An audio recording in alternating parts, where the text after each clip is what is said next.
வணக்கம் ஃப்ரெண்ட்ஸ். நம்மள பல பேருக்கு காலையில எந்திரிக்கிறதுல இருந்து ப்ரஷ் பண்றது, குளிக்கிறது, சாப்பிடுறது, ஸ்கூலு, காலேஜ், ஆஃபீஸ்னு கிளம்பி போறது, ரிட்டர்ன் அங்கிருந்து மறுபடியும் டிராவல் பண்ணி வர்றது, இதுக்கு நடுவுல ஒர்க் அவுட் பண்றது, வாக்கிங் போறது, இது எல்லாமே பெரிய பனிஷ்மெண்ட் மாதிரி தோணுதுல்ல. நம்ம நிறைய சாப்பிட்டுட்டோம், அதனாலதான் ரன்னிங் போக வேண்டியிருக்கு. இல்ல நம்ம ஓவர் வெயிட்டா இருக்கிறோம், அதனாலதான் ஜிம்முக்கு போய் ஒர்க் அவுட் பண்ண வேண்டியிருக்கு அப்படின்னு எக்ஸசைஸை ஒரு பனிஷ்மெண்ட் மாதிரி பார்க்காம நிறுத்துறது எப்படி, அதை உண்மையாவே என்ஜாய் பண்ணி பண்றது எப்படி அப்படிங்கிறத பத்தி தான் இன்னைக்கு வீடியோல பார்க்க போறோம். அதுக்கு முன்னாடி ஒரு குட்டி சயின்ஸ் ஃபேக்ட். நீங்க வெயிட்டை குறைக்கணும்னு ஜிம்முக்கு போய் ஒர்க் அவுட் பண்ண ஸ்டார்ட் பண்ணிட்டீங்கனாலே உங்களோட பிரெயின் அதை ஒரு பனிஷ்மெண்ட்டா தான் பார்க்கும். 90% ஆஃப் த பீப்புள் அவங்களோட ஃபிட்னஸ் ஜேர்னியை பாதியிலே நிறுத்துறதுக்கு இதுதான் ஒரு ரீசன். சயின்ஸ் என்ன சொல்லுதுன்னா, நம்மளோட பிரெயின் நமக்கு எப்பவுமே சிம்பிள் ப்ளஷர் தரக்கூடிய விஷயங்களை தான் தேடி ஓடும். Weight loss or weight gain அப்படிங்கிறது ஒரு லாங் டேர்ம்க்கு அப்புறம் கிடைக்கக்கூடிய ரிசல்ட் அப்படிங்கிறதுனால நம்மளோட பிரெயின் அதுல இன்ட்ரெஸ்டே காட்டாது.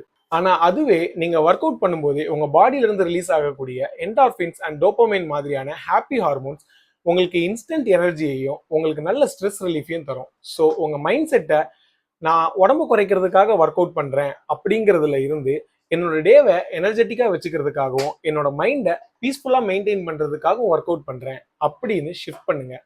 நல்லா ஞாபகம் வச்சுக்கோங்க, எக்ஸசைஸ் பனிஷ்மெண்ட் கிடையாது, அது உங்க பாடிக்கு நீங்க தரக்கூடிய ஒரு செலிப்ரேஷன் தான். இந்த சின்ன மைண்ட் செட் ஷிஃப்ட் உங்களோட லைஃபையே மாத்திடும். நம்ம ஏன் எக்ஸசைஸை வெறுக்கிறோன்னு கொஞ்சம் யோசிச்சு பாருங்களேன். நம்ம சின்ன வயசுல ஸ்கூல்ல தப்பு பண்ணா என்ன சொல்லுவாங்க? தோப்பு கரணம் போடு, இல்லைன்னா கிரவுண்ட்ல 5 ரவுண்டு ஓடு அப்படின்னு தானே சொல்லுவாங்க. ஸோ அப்பவே நம்ம பிரெயின் எக்ஸசைஸ்னா பனிஷ்மெண்ட் அப்படிங்கிறத நல்லா ஆழமா ரெஜிஸ்டர் பண்ணிருச்சு. இந்த விஷயத்த மாத்துறதுக்கு 3 சிம்பிளான டிப்ஸ் சொல்லித்தரேன், நோட் பண்ணிக்கோங்க. ஃபர்ஸ்ட் ஒன், உங்களுக்கு பிடிச்சதை நீங்க செய்யுங்க. எல்லாரும் ஜிம்முக்கு போறாங்க, ஹெவி வெயிட்ஸ் லிஃப்ட் பண்றாங்க அப்படிங்கிறதுக்காக நீங்களும் அதையே பண்ணணும்னு அவசியமே கிடையாது. உங்களுக்கு பேட்மிண்டன் பிடிச்சிருந்தா பேட்மிண்டன் விளையாட போங்க, ஸ்விம்மிங் பிடிச்சிருந்தா ஸ்விம்மிங் பண்ணுங்க, சைக்கிளிங் பிடிச்சிருந்தா சைக்கிளிங் போங்க. At the end of the day 45 minutes to 1 hour நீங்க ஒரு இன்டென்ஸான பிசிக்கல் ஆக்டிவிட்டி பண்ணியிருந்திருக்கணும், அவ்வளவுதான். ரெண்டாவது விஷயம், focus on the feeling not the scale. இன்னைக்கு வெயிங் மிஷின்ல உங்களுக்கு எவ்வளவு வெயிட் குறைஞ்சிருக்கு இல்ல கூடி இருக்குன்னு பார்க்காதீங்க.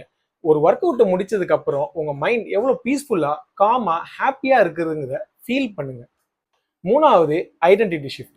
நீங்க வெயிட் குறைக்க ட்ரை பண்ற ஒரு பர்சன் அப்படின்னு நீங்க பார்க்காம உங்களோட ஹெல்த்தை பெட்டரா வச்சுக்க ட்ரை பண்ற ஒரு பர்சன், இல்லைன்னா ஃபிட்னஸ் எந்தூசியாஸ்ட் அப்படின்னு உங்களை நீங்களே பார்க்கணும். இதையெல்லாம் நீங்க ரெகுலரா பண்ணும்போது ஒர்க் அவுட்டு உங்க லைஃப்ல ஒரு பார்ட்டா மாறிடும், பனிஷ்மெண்டா தெரியவே தெரியாது. இந்த வீடியோ உங்களுக்கு கண்டிப்பா யூஸ்ஃபுல்லா இருந்திருக்கும்னு நம்புறேன். நீங்க உங்க ஃபிட்னஸ் ஜர்னியை என்ன மாதிரியான பிசிக்கல் ஆக்டிவிட்டி பண்ணி ஸ்டார்ட் பண்ண போறீங்கன்னு கீழே கமெண்ட்ல சொல்லுங்க. இந்த வீடியோ உங்களுக்கு பிடிச்சிருந்தா லைக் பண்ணிட்டு நம்ம சேனலுக்கு மறக்காம சப்ஸ்கிரைப் பண்ணிருங்க.